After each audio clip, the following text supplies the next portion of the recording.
She called me on a Tuesday. My husband's mistress called my phone like she was ordering takeout. She expected crying. She expected screaming. She expected a broken woman begging for answers through mascara-stained tears. What she got was something she was not prepared for. She got the truth about exactly where she stands.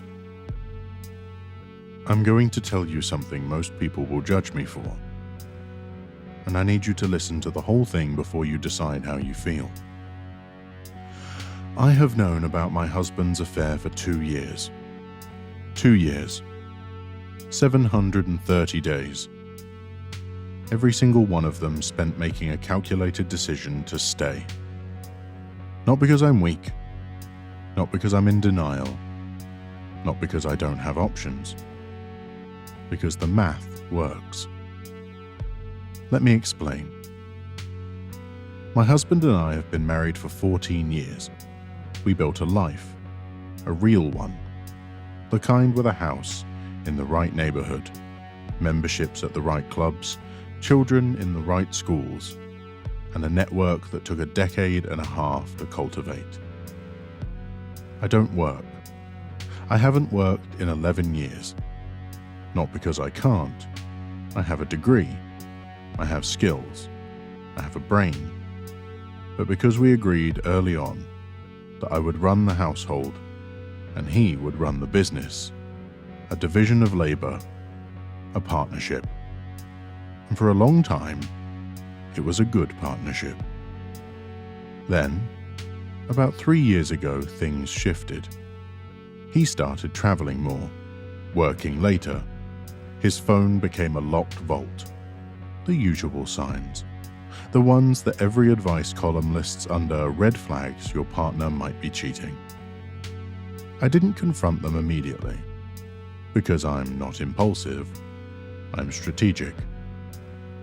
I hired someone, quietly, a professional who confirmed everything I suspected within 2 weeks.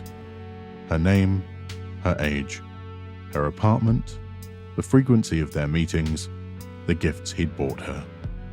Everything. And then I sat with that information, and I made a choice. Here's what divorce looks like for me. I get half. Maybe. After lawyers, after years of litigation, after he hides assets, which he would, because he's very good at that.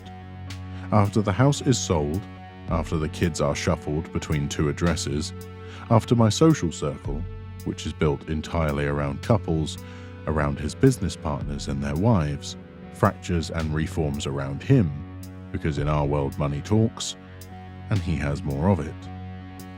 I would survive, but I would survive diminished, smaller, starting over at 43 with half of what I built and none of the infrastructure.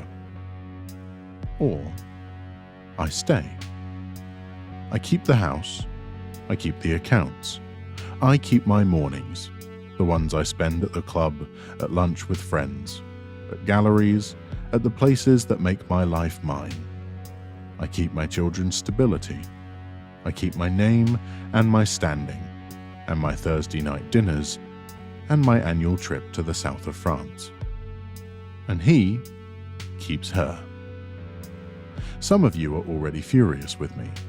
I understand. You think I should have self-respect. You think I should burn it down. You think staying is the same as losing. But I'm not losing. I'm choosing. There is a difference. For 2 years, this arrangement worked. He had his secret. I had my life. We existed in the same house with a kind of cold civility that was, honestly, more peaceful than our marriage had been in years. And then she called. His mistress, on my phone, at 2 in the afternoon on a Tuesday while I was having lunch. I answered because I didn't recognize the number, and then I heard her voice. Young, nervous, trying very hard to sound confident. "Hi, I think we should talk." I set my fork down. I took a sip of water. And I said, "All right, talk." She hadn't expected that. The pause on her end was almost long enough to be funny. Then she launched into it. She'd been seeing my husband for over a year. She was in love with him. She believed he was in love with her. She wanted me to know that this was real and that he was going to leave. She delivered this monologue like she'd rehearsed it, like she'd practiced in the mirror, like this was the climactic scene in the movie of her life where she finally stands up and claims her man.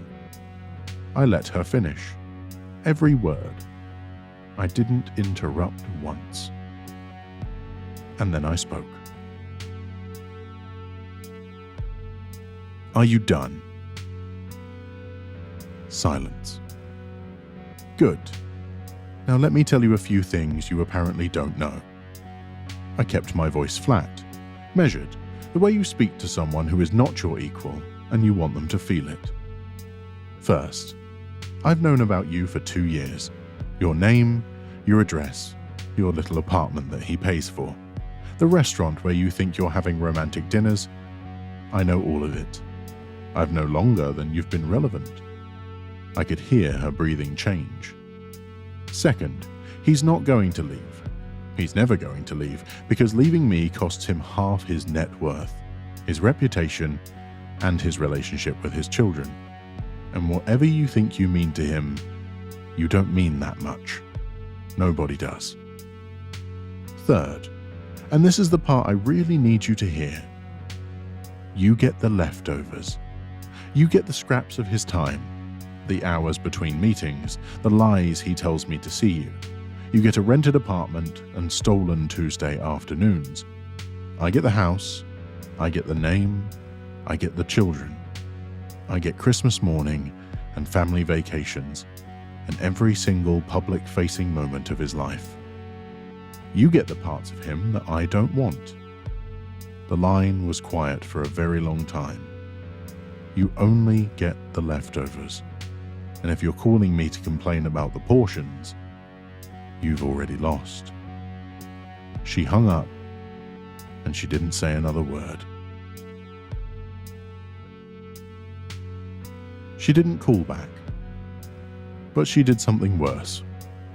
She told my husband about the conversation, and he, predictably, came to me that night. Not angry, panicked. The wide-eyed, sweating panic of a man who's carefully maintained double life just developed a crack. Did you really say that to her? I didn't look up from my book. Say what to whom?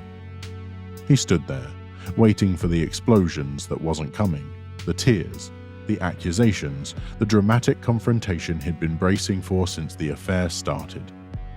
None of it came. Because I'm not performing for him. I'm not performing for her. I am not a character in their love story. I am the architect of my own life.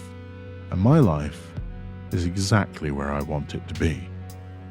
He went upstairs, and we haven't discussed it since. I know what you're thinking, and I've heard it all before. Where's your self-respect? My self-respect is in my bank account, in my home, in the fact that my children have never, not once, had their world disrupted because I chose to burn it down over a man's weakness. How can you live like this? Comfortably, honestly. Very comfortably. Don't you love him? I did. Once. The way you love someone before you understand what they are capable of. That love is gone. What replaced it is something harder. Something less romantic but far more useful. Pragmatism.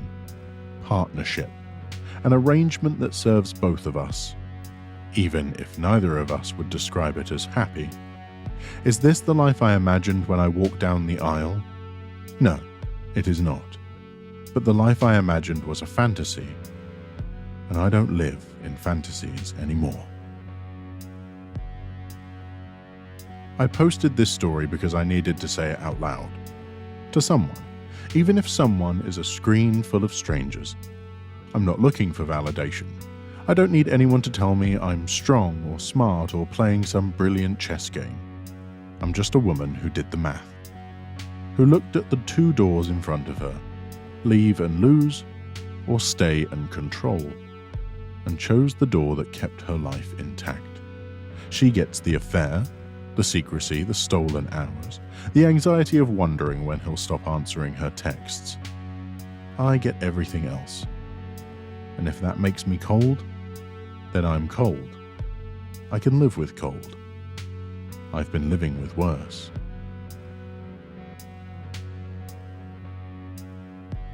This one's going to divide you. I already know. Some of you think she's a genius.